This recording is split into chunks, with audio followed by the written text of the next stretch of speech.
What you are about to hear is a story that Buckingham Palace has been trying to keep quiet for months.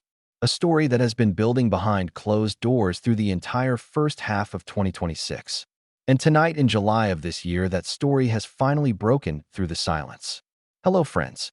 My name is James, and you are watching Royal Daily Report, your number one source for the most exclusive and most shocking royal stories on the internet. If you are new here, hit that subscribe button right now because tonight we are telling a story that will change everything you thought you knew about Archie and Lilibet and their place in royal history. And if you have been with us from the beginning, you already know. We never hold back. We never pull back. Let us get into it. And before we go one single word further, if you are not subscribed to Royal Daily Report, you are missing the most important royal coverage anywhere on the internet right now. Hit that subscribe button. Turn on those notifications. Because this story is the biggest royal story of July 2026, and we are covering every single development as it happens. Subscribe now. Let us get into it. For a long time, Buckingham Palace acted like it could not hear a thing. Like the interviews did not exist. Like the documentaries did not exist. Like the memoir did not exist. Like the years of public statements and legal battles and family separation playing out in front of the entire world did not exist. The palace said nothing, absolutely nothing, and the world waited, and watched, and wondered if the silence would ever break.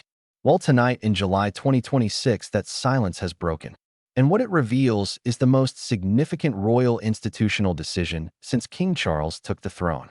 Because according to sources who know exactly what has happened inside those walls this month, official documents have been written and signed and filed. Not rough drafts, not preliminary discussions, not we will decide later. Final documents. Documents that carry the full weight of royal authority. And those documents say one thing with complete clarity about Archie Harrison and Lilibet Diana. Their right to be called royal is gone. Not paused. Not under review. Gone. And the moment those words were committed to paper, the palace's years of patient silence finally made complete and devastating sense. They were not confused. They were not indecisive. They were waiting, calm and patient, and completely confident that the rule book, a rule book written more than 100 years ago, would ultimately speak louder than anything Harry and Meghan ever said in any interview or documentary or memoir. And in July 2026, that rule book has spoken. Subscribe to Royal Daily Report right now because the history behind this decision, the century-old rule book that made this moment inevitable, is coming right now. Hit that button. Turn on those notifications. Subscribe now. To understand what has happened this July, you have to go back to 1917. Not to this family. Not to Harry and Meghan. To a world at war. To kingdoms falling apart. To a British royal family desperately trying to protect itself from confusion and political chaos. And to a king who did something that no king had done before him.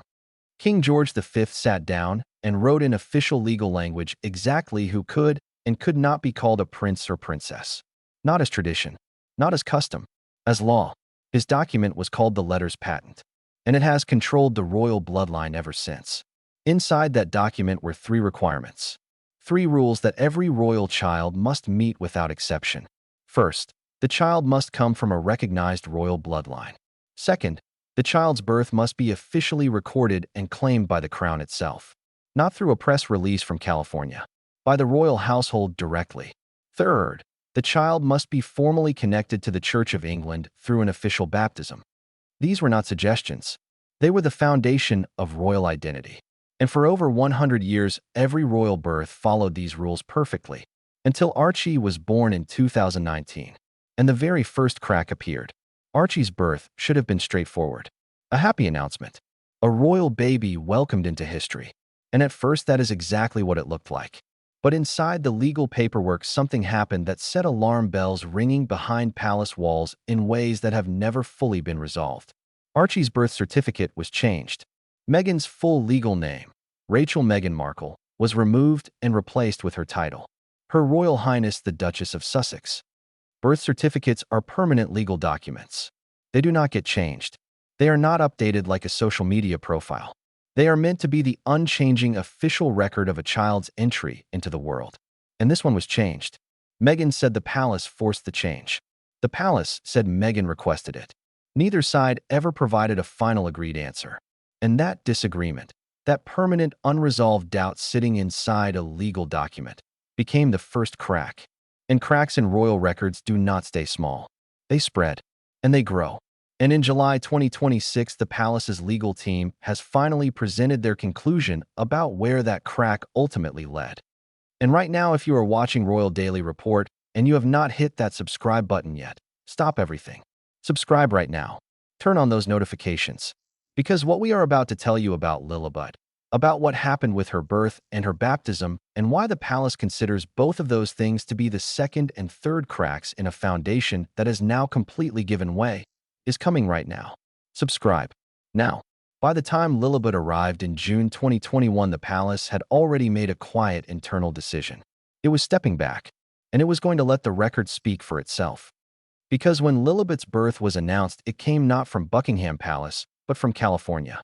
Not from royal doctors and official palace communications and the centuries-old machinery of royal birth announcements. From a press release, warm and friendly and completely disconnected from every protocol that royal births have followed for generations. There was no royal seal, no palace confirmation, no official royal witness, no crown involvement of any kind. And to those who understand royal law, this was not a small administrative difference. This was a signal, the clearest signal the palace could send without saying a single word. We are not claiming this child. We are not taking ownership of this moment. We are stepping back, and we are letting the silence say what our words cannot. And the silence said everything. Then came Lilibet's baptism in California. Meghan shared it warmly. The photographs, the ceremony, the joy. And behind palace walls, the reaction was something very different from joy. Because a royal baptism is not simply a religious celebration. Under the letters patent of 1917, it is a legal requirement. It is the moment a child is formally and officially tied to the Church of England, to the crown, to the centuries of tradition that give royal identity its meaning. And Lilibet's California baptism was never registered with the Church of England. Not delayed, not pending, never registered. Which means that in the eyes of the royal legal system, it did not happen. The ceremony was beautiful and meaningful to the family. And to the palace, it was a ceremony that on paper did not exist. And a child without a recognized Church of England baptism exists outside the official record, regardless of her name, regardless of her bloodline, regardless of how much she is loved. Outside the official record. 3 cracks. Archie's birth documentation. Lilibet's unregistered birth. Lilibet's unrecognized baptism. 3 cracks that the palace's legal team in July 2026 has finally presented as a complete and irreversible case. And King Charles, a grandfather who loves these children, who keeps their photographs, who has met them and held them and written them letters, has been presented with a legal conclusion that his love cannot override. Because love is not the letters patent, and the letters patent does not bend for love. Subscribe to Royal Daily Report right now because Harry's response to what has happened this July, the phone calls he has made, the desperation our source describes, and the one moment that reduced a prince to begging, is coming right now. Subscribe. Hit that button. Turn on those notifications. Share this video with someone who needs to know this story tonight. Subscribe now.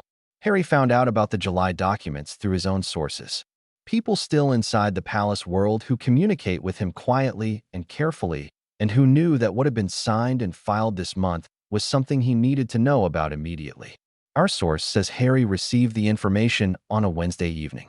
Meghan was with the children. Harry was alone when the call came. And the person who called him described what had been decided and what it meant. And Harry listened to all of it without speaking. And when the call ended, he sat alone for a long time. Not calling anyone. Not reaching for his phone, just sitting with the weight of what he had just been told, that the documents were final, that the decision had been made, that the window that had always theoretically existed, the window through which Archie and Lilibet's royal standing could have been formally secured, had closed. In July 2026, with documents signed and filed and no longer open to revision, he called Charles that same night. Direct, personal, no advisors, no intermediaries. Just a son calling his father. And Charles answered. And Harry said, "Dad, tell me this is not final. Tell me there is still something that can be done." And Charles said, "Harry." And Harry said, "Please, tell me it is not too late." And Charles said, "The legal team has presented their conclusions. The documents have been filed." And Harry said, They are your grandchildren. They are your blood. How can a legal document matter more than that? And Charles said, Harry, it is not about what matters more. It is about what the law requires. And I do not have the authority to simply override a legal conclusion that has been years in the making. And Harry said, You are the king. And Charles said, Yes. And the king is bound by the same rules that bind everyone else in this institution. That is what makes it an institution. That is what has made it last. And Harry said, It is lasting at the cost of my children. And Charles said nothing for a long time. And then he said, I am sorry, Harry. I am genuinely sorry.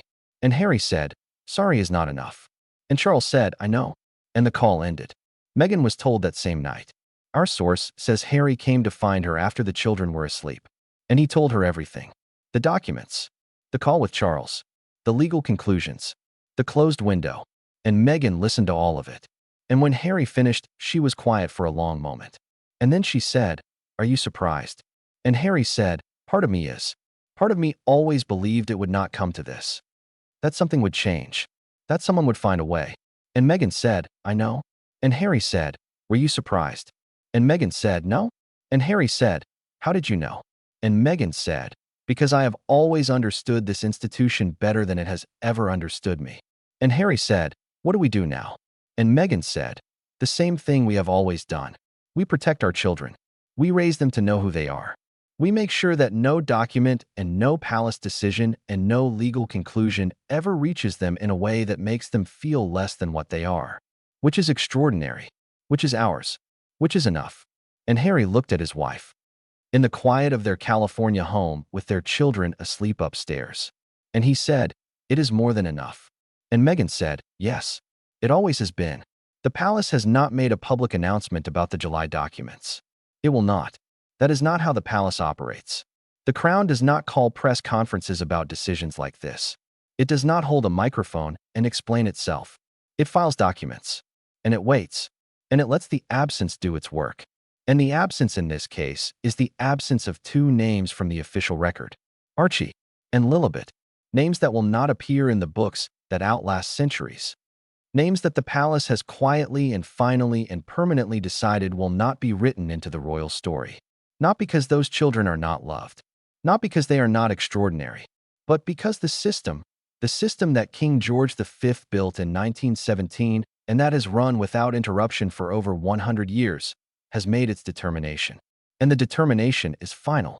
Subscribe to Royal Daily Report right now because we are not finished with this story. Not even close. What happens next? The legal challenge that Meghan's team is already preparing. The response from Harry that our source says is the most significant thing Harry has done since leaving royal life, and the one person inside the palace who is fighting against the July decision from the inside, is all coming in our next video. Subscribe now. Hit that button. Turn on those notifications. This is the story of July 2026, and we are covering every single moment. Subscribe now. In the end, the palace played exactly the game it always plays. The long game. The patient game. The game where silence is the strategy and finality is the weapon and the rule book is the shield. For years it watched. For years it waited. For years it let Harry and Meghan speak and document and interview and build their California life while the clock on Archie and Lilibet's royal standing quietly ran down. And in July 2026 the clock reached zero and documents were signed. And the palace said nothing publicly because it never needed to say anything. The documents said everything.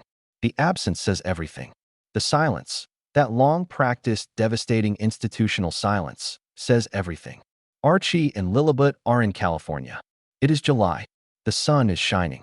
Archie is 6 years old with his father's laugh and his mother's intelligence and a fearless curiosity about everything the world contains. Lilibet is 4 years old with her great-grandmother's eyes and a quiet confidence that makes every room she enters feel different. They are loved. Completely, fiercely, without condition or complication or institutional calculation. They are loved the way children deserve to be loved. And they know nothing about the documents, nothing about the closed window, nothing about the July decisions that adults on the other side of the world have been making in rooms they will never see. They are simply children, in the sunshine, in July, extraordinary and ordinary and completely themselves. And whatever the palace has decided about their names in its official records, It cannot touch that. Cannot reach into that California garden and change what is happening there. Cannot take from them what their parents have given them, which is everything, which is more than any title, which is enough, which has always been enough, which will always be enough, no matter what any document says, no matter what any palace decides, no matter how final the silence becomes. That is all for tonight, friends. I am James, and this has been Royal Daily Report. If this story hit different for you tonight, hit that like button right now. Subscribe if you have not already and turn on those notifications because we are covering every single development in this July 2026 story as it happens. Every legal update, every palace response, every moment between now and whatever comes next. We will be here for all of it. Share this tonight with everyone you know who follows this story, because this is the update they cannot miss. Subscribe now. Tell 5 friends. I will see you in the next one. Until then, stay informed, stay curious, and stay royal. Goodbye, friends.